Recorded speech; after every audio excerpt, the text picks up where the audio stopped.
EPAWA meteorologist Bobby Marchich here with your outlook for February 17th, 2025. Yes, it is the 17th. I had the wrong dates on the weekend video forecast. I was just out of this weekend, completely down and out, down for the count, sick. And I think it's because I have been losing a lot of sleep lately. And when you're sick, you need a lot of sleep and rest. I just wasn't able to get that. So it kind of prolonged a little bit. I do think I'm coming out of it now. So keep your fingers crossed. Kinsley's Family Market in Broadheadsville, Monroe County, Pennsylvania sponsors the Monday video forecast where they're all about food, they're all about savings, and they're all about you. February's chilly weather is the perfect excuse to treat yourself to the best fresh meats, produce, and scrumptious bakery. From hearty soups to sizzling steaks, they got everything you need to keep cozy all month long. So stop on by Kinsley's, the world's largest ShopRite, proud sponsors of the Monday video forecast. So today we have another windy day. We had a very windy evening overnight. This is going to continue today, and that's because we have these very tight pressure gradients. So it's sitting right over top of the region. So these lines of equal pressure are very close together. So we're going to have that funneling wind continue. And here's what we have on the as far as winds this morning. Generally, today's going to be 25 to 35, some peak gusts 40 to 45. So a continuation of kind of what we had overnight, right? We had that initial surge last evening across the southern areas. It got really rocked in these areas right in here. In particular, from Baltimore over to Philly especially, they got some pretty high wind gusts in there. I saw a 58 in Lancaster. There was even a 70 mile per hour wind gust over here in parts of New Jersey. So very windy night. Evening, and then overnight we stayed windy too. But this is going to continue throughout the day. Once we get to about mid to late afternoon, it starts coming down a little bit, at least to the point where it's less concerning for power outages. And then overnight, we're going to be just a little breezy, and that's it. Same thing here on Tuesday, just a little breezy. It's not going to be completely gone, but nowhere near what we're going to be seeing yet today. Okay, so I'm going to go to the next system, which is the one on Thursday. Before we start this, though, I want to show you what we're doing here. This is the upper air analysis that I'm looking at, and there's a couple things I want to point out here. This is the energy that will eventually be our storm that is going to be coming onshore today. Okay, so right now the models have been kind of guessing, for lack of better words, with the eventuality of the system where it's going to go, and that's why you've seen a lot of changes. And it had a big storm, then it didn't, and everything's kind of pushing southeast, southeast, southeast, and it may end up being correct, but this is going to be over land now where it can be properly sampled instead of being in a sparse data collection area like it has been. The second piece of this is up here. This is will eventually be an upper level energy piece that will dive into this and phase somewhere. It's not, we just don't know the exact phase point. And this phase point's going to be critical. This is going to be coming down here like this, the storm itself, and get out to somewhere like there. This one's going to trail it out like this. At some point, it's going to grab it and force it back up to the north and west a little bit. Okay, where that phase point happens is critical to the forecast here in the Wednesday night, Thursday timeframe.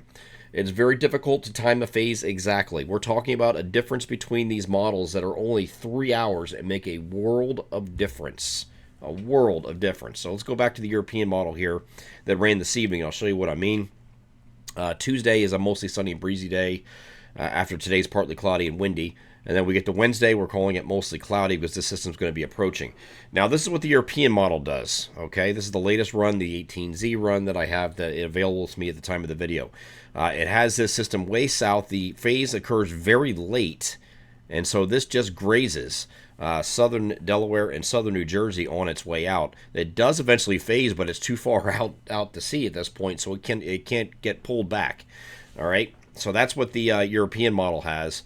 The GFS that ran this evening, the 18Z run also, does the same thing. It's a little bit more in southern New Jersey and Delaware, but it's almost the same exact idea. So these two, for lack of, I mean, they're both fundamentally the same. They're doing the same thing. The phase point is just too late. I'll show you what I mean by that phase point here in a second. The NAM that ran this evening is phasing earlier by about 3 hours. That's it. 3 hour difference earlier, and you get a different outcome. Here's what this does. Okay, and so it looks like it's going to head out, and all of a sudden it gets grabbed and pulled northward. Okay, and this runs out of range here. Now, this isn't going to be a colossal hit for the entire region on this particular run, but it is a lot different from what the GFS and the European model are showing right now. Now, this could change too, and it could end up being more progressive. and miss the phase. But this phase is 3 hours sooner, just 3 hours sooner, and it makes all the difference between somewhere like Philadelphia getting a decent snowfall out of this or getting nothing, okay, or virtually nothing. And here's what we're talking about with the phase. Here's the GFS that ran this evening. You got one piece of energy that is all the way back here. This is the pet energy that's diving into it. And at the same time, your air low pressure is down here. So they're too far apart. These two are too far apart. They eventually do link up, but not before this is offshore. It's out here before it finally grabs it. So this just has to be speeding up fast enough to catch this in time, and that's what we're talking about with the phase. And this does not do it until it gets offshore. There it finally does it. Well, this thing's all the way out here at this point. Too late. Okay, and that's why you have that farther southeast track. The NAM this evening, however, at that same time, has the low right here. Right. This energy is a little bit further east now, so it's not that far apart. Okay, the energy, lead of the energy is right there. It's just not that far away from it. So it has time to grab it before it heads out and makes it go up like this a little bit, okay? So and that gets more snow further inland. Now, I'm not going to lean in one direction or the other because, again, the whole point of me showing you this is because this energy that was not being sampled this entire time is going to be coming on shore today, probably this morning or maybe early afternoon, where it can be properly sampled. Same thing with this energy. It's no longer in a sparse data collection area, so we can get some samplings of these two, how strong they are, the position where they're compared to where the model's expected to be, if they're faster, they're slower. We need this one to be faster right here if you want a snowstorm further north, okay, or northwest. But if it's slower, and the models will be able to pick up on this actual ingested data and adjust to it if need be, okay? So I would think that either the 18Z runs on Monday, which is the late afternoon and early evening runs, or the overnight Monday night into Tuesday runs, the ones I'm still waiting on here and I didn't have at the time of the video, those will have this data incorporated into it. So if there's any changes to be made, it will be then. If not, it's more likely, and I would say this is probably the best chance of what it's going to do right now is going to be a graze for our southeastern areas. That is probably the highest probability as of right now, and I'm admitting that to you, but there is a chance that you could have something come a little bit further northwest.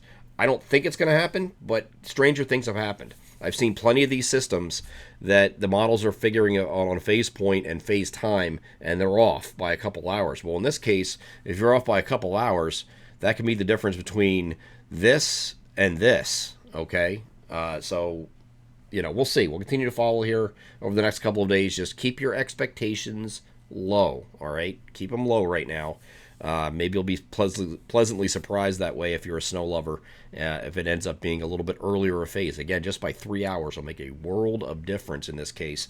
But then beyond this, once we get beyond this system here, let me get back to it, we will be dry at the end of the week with temperatures not quite as cold. These temperatures next couple of days are going to be, most areas below freezing today. It'll be solid in the 20s for the next 3 days after that, Tuesday, Wednesday, Thursday. So this is very cold for this time of year, considering average highs are now in the low to mid 40s, and you're talking about highs in the mid to upper 20s. That's pretty cold for this time of year, relative time of year. So Tuesday, Wednesday, Thursday will be like that. Friday will start to moderate a little bit above freezing. We get into the low to mid 30s by the time we get to Friday and Saturday, and then Sunday will be in the upper 30s, but we are looking at dry conditions for that entire stretch. I'm EPA meteorologist Bobby Martich. That is your outlook for February 17th, 2025. Have a great Monday.